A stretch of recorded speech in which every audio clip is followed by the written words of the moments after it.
ایوب اور اس کا 8واں باب جو 22 آیات پر مشتمل ہے۔ تب بلدت سوخی کہنے لگا، تو کب تک ایسے ہی بکتا رہے گا، اور تیرے منہ کی باتیں کب تک آندھی کی طرح ہوں گی؟ کیا خدا بے انصافی کرتا ہے؟ کیا قادر مطلق عدل کا خون کرتا ہے؟ اگر تیرے فرزندوں نے اس کا گناہ کیا ہے اور اس نے انہیں انہی کی خطا کے حوالے کر دیا، تو بھی اگر تو خدا کو خوب ڈھونڈتا اور قادر مطلق کے حضور منت کرتا، تو اگر تو پاک دل اور راست باز ہوتا تو وہ ضرور اب تیرے لیے بیدار ہو جاتا اور تیری راست بازی کے مسکن کو برومند کرتا۔ اور اگرچہ تیرا آغاز چھوٹا سا تھا تو بھی تیرا انجام بہت بڑا ہوتا۔ ذرا پچھلے زمانے کے لوگوں سے پوچھ، اور جو کچھ ان کے باپ دادا نے تحقیق کی ہے اس پر دھیان کر، کیونکہ ہم تو کل کے ہیں اور کچھ نہیں جانتے، اور ہمارے دن زمین پر سائے کی مانند ہیں۔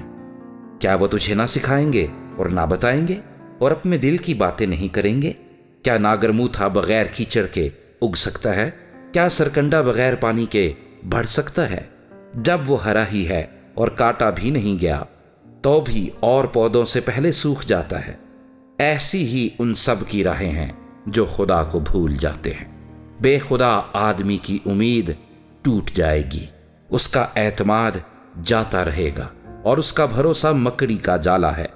وہ اپنے گھر پر ٹیک لگائے گا لیکن وہ کھڑا نہ رہے گا، وہ اسے مضبوطی سے تھامے گا پر وہ قائم نہ رہے گا۔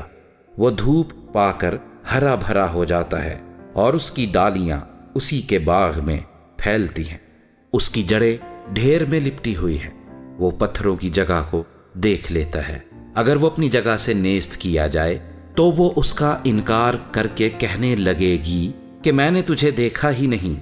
دیکھ، اس کی راہ کی خوشی اتنی ہی ہے، اور مٹی میں سے دوسرے اگ آئیں گے۔ دیکھ، خدا کامل آدمی کو چھوڑ نہ دے گا، نہ وہ بد کرداروں کو سنبھالے گا۔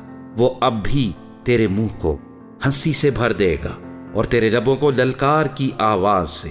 تیرے نفرت کرنے والے شرم کا جامہ پہنیں گے اور شریروں کا ڈیرا قائم نہ رہے گا۔